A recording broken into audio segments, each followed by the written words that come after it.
Ever since Daniel Suarez, Kyle Busch, and Ryan Blaney came across the Atlanta stripe 3 wide, it seems all the racing talk has been, "That's the greatest finish I've ever seen."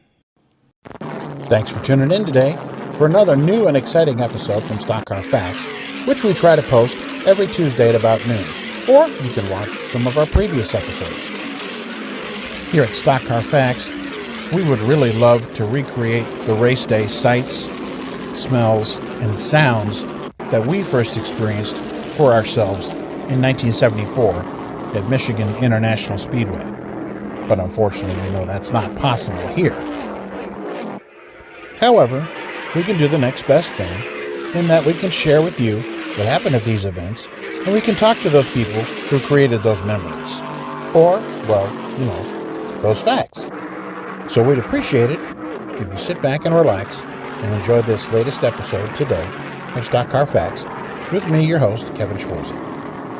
Oh, and by the way, later, you'll have a chance to comment on this content.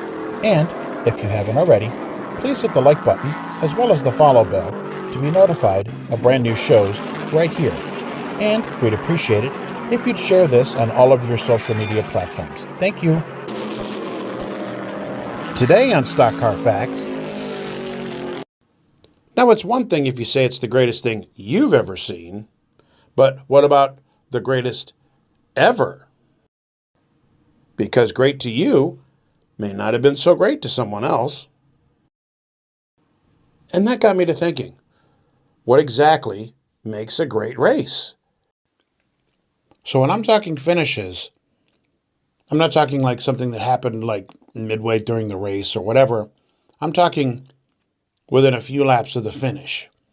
A lead change, spin, fight, right after the race, something.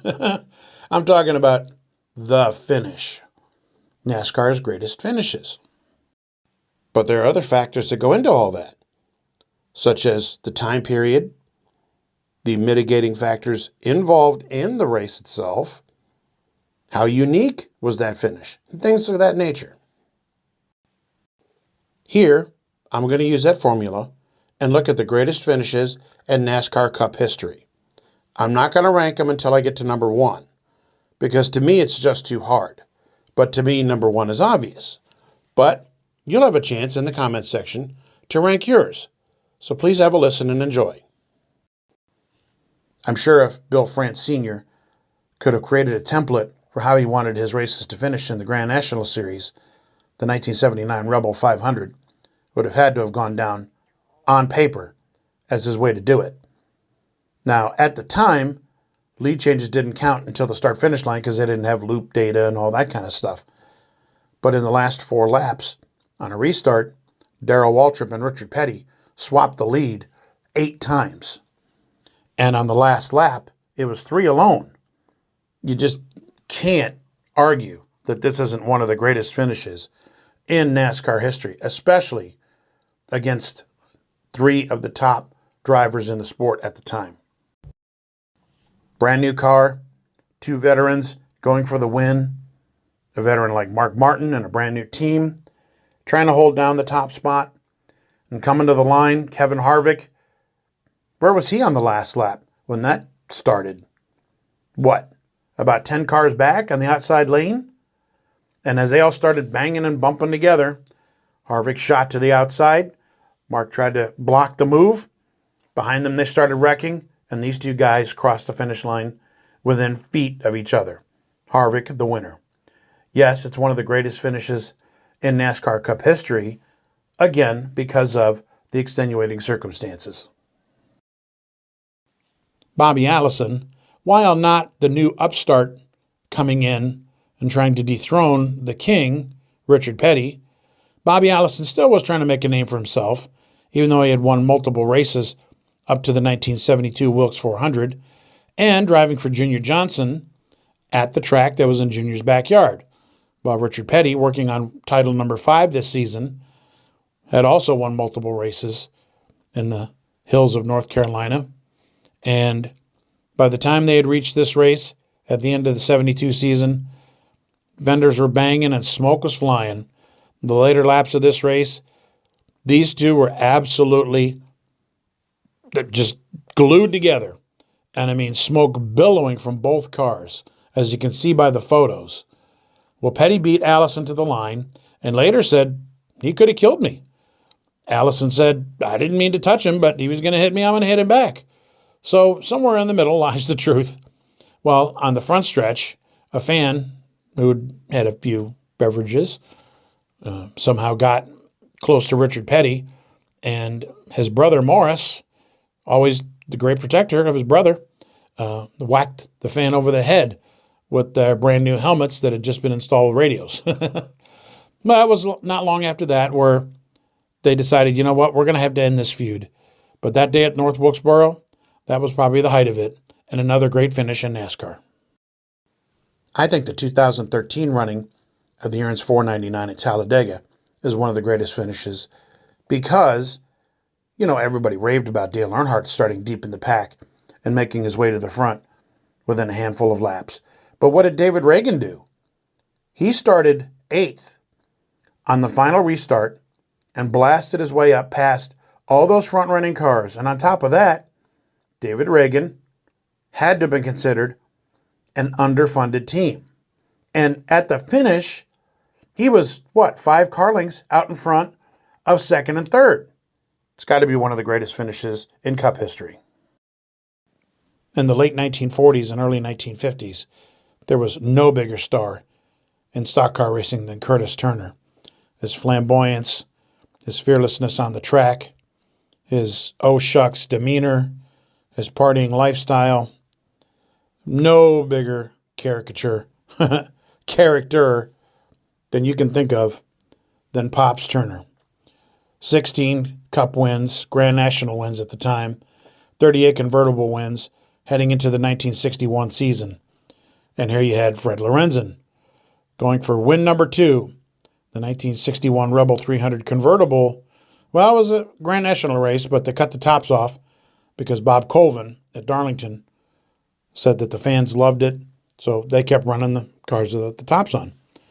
So coming down to the end of the race, it was a battle between the star and the would-be star.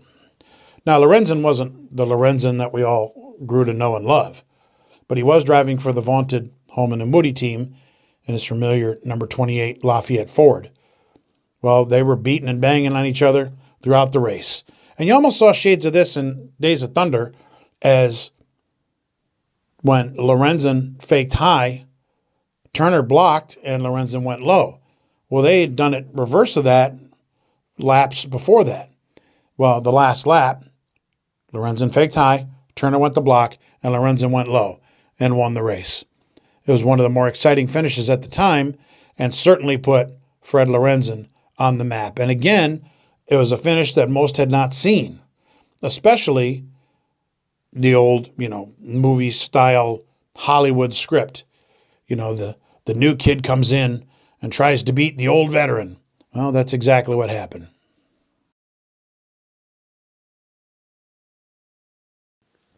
Recall how I said before, it depends on what the circumstances are, depends on what the drivers are racing for. The 2011 Ford 400 at Homestead, Tony Stewart and Carl Edwards were racing for the championship. And Tony Stewart won the tiebreaker based on race wins. And Tony Stewart won the race. Carl Edwards finished second. And they tied. They tied for the championship. First time ever that it happened in the Cup Series. That's why I think this was a great finish, because I even remember watching, and I've been watching since '74.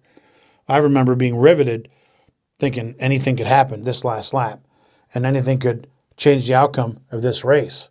One position change, one lug nut comes off, one more caution, and they swap positions, and the whole season's outcome is different.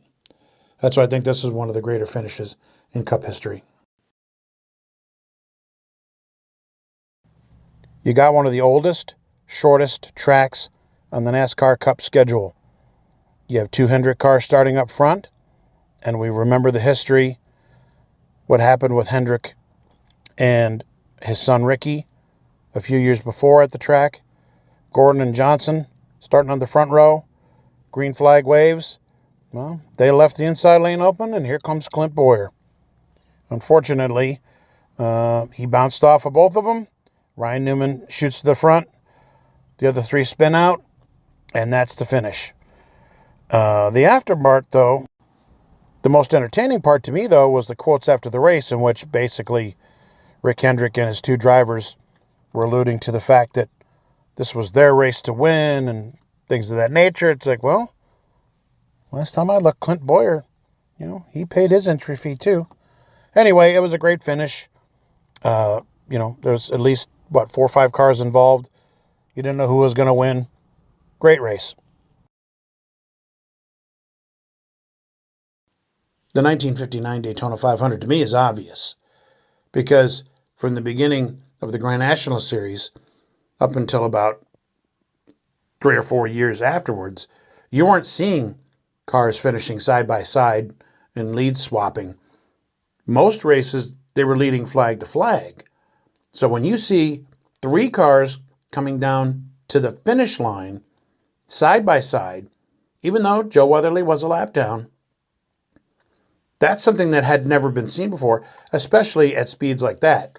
And to top it off, all the drama of, who won and, the photo finish, things like that, that's what lends this to be one of the greatest finishes in NASCAR history.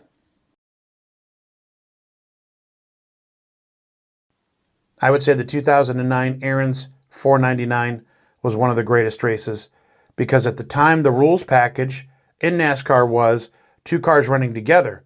I mean, they could fly by their competition. I personally thought that was neat, but NASCAR didn't like it. Well, at the time, you had just about anybody that could win a race because of those circumstances.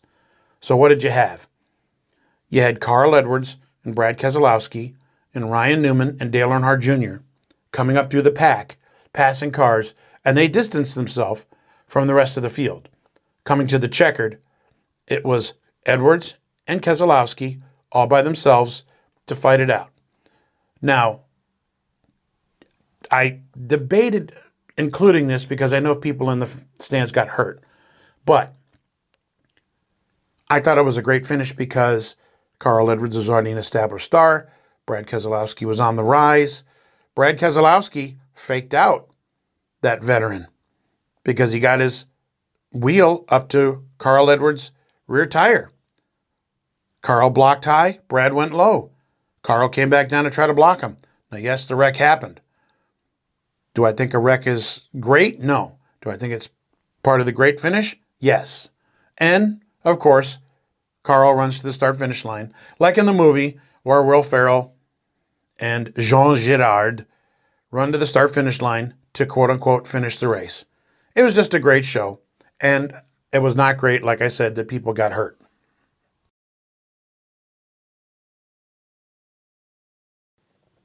Not much really needs to be said about the 2000 Winston 500 at Talladega because Dale Earnhardt, well, he's Dale Earnhardt, and it was an amazing finish.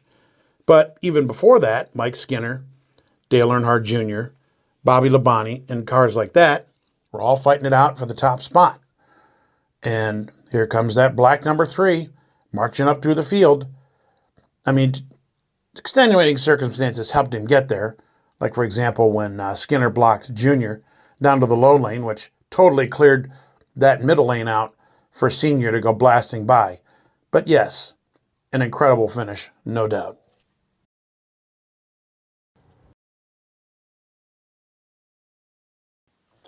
Most folks' perception of history starts on the day they were born, said one famous broadcaster. And a lot of folks said, oh, the Atlanta race was the greatest in NASCAR history. Well, it is a great finish. And I'm not going to include it here because I put it in the beginning and, well, you've seen plenty of clips of it. However, one of the veteran sports writers, when this debate started, said the greatest finish in NASCAR history was the 76 Daytona 500. And it was one of the greatest finishes in NASCAR history. But I won't call it the greatest because you had 2 combatants. There's a finish I'm coming to that has more. But there was only 2 combatants, and yes, it was on the most important stage. But yeah, they're driving like crazy. to win the most important race that NASCAR has. So yeah, you amp it up a little bit more to try to win this race. That's one of the ground rules. What makes a great race? What's the importance of the race? What's the prestige? Well, the Daytona 500 always has prestige, so you always do a little better, no matter what they say. It's like the Indy 500. You always do a little better to try to win that race. Most important race in the world. So yes, was it the greatest race? No. Was it a great race, if not near the top? Absolutely. In a video previous, somebody complained and said, well, why did I have to wait to the end to find out the answer to this question? Well, you don't put the shark, the very first reel of the film. When you watched Jaws, how long did you wait before you saw the shark? You waited till the end. So we're coming up on the answer to what I feel is the greatest finish of all time in NASCAR Cup history. And don't forget the ingredients, the ramifications that it had, who was involved, how rare was it, things like that. And I think that'll help. So here's the greatest finish in NASCAR history, and thanks for watching. Fans had never seen a flag-to-flag broadcast of a NASCAR race from a super speedway before, or I guess you could say a 500-mile race before. And for the 1979 Daytona 500, that's what they had in store. However, the weather was not cooperating, especially up and down the eastern seaboard, which snowed in millions of fans who are now forced to watch the 3 or 4 channels they had available back then. So here what you had in the field were all the stars: Petty, Pearson, Yarbrough, the Allison brothers, Darrell Waltrip, all ready to go, all ready to try to win the Great American Race. A.J. Foyt, who was just off of his record-setting 4th Indy 500, was a popular pick. Darrell Waltrip, who was a fan favorite and now a perennial favorite to win the championship that year since he just won Riverside. The Allison brothers, who were always up front. Cale Yarbrough, the defending series champion. And the sport's most iconic figure of all time, King Richard, who hadn't won in a year and a half. Mired in a tremendously long losing streak, and oh, by the way, had major stomach surgery heading into the season. The storylines were endless, and when the green flag waved, it didn't take long for the Allisons and Yarbrough wrecked. And it also didn't take long for them to get back going again, and Cale and Donnie to pull away. Well, Richard, in his first year driving that Oldsmobile, and Darrell Waltrip right behind him having car issues, and A.J. Foyt, who at most times led that draft, were all in the hunt to win. David Pearson wrecked out midway through the race, and on a final restart, Cale Yarbrough had gained back all the laps he'd lost and was on Donnie Allison's rear bumper. Well, coming down for the white flag, you know what happens. The leaders took each other out. And what did you have? You had the 2 NASCAR guys who raced back to the flag, get past A.J. Foyt, who did not in USAC, and now Petty's out front. The 2 leaders are wrecked down in the bottom of the 3rd turn, and as Petty, Waltrip, and Foyt go flying by, now a fight breaks out, just like Ken Squire said. Petty comes back to the line, wins the race, breaks his losing streak, and by the way, go back and look at that slow-mo as Petty's crossing the line. Watch the catch fencing. The crowd is going so crazy, the catch fencing is wobbling. It's wiggling. Catch fencing shouldn't be moving. If it's that loose, with the fans cheering and pulling on it and pushing on it, what do you think is going to happen if a car gets into the stands? Well, anyway, Petty wins the race. The Allisons fight. The whole country's talking about it. Something they've never seen. That's why I think this is the greatest finish in NASCAR Cup history.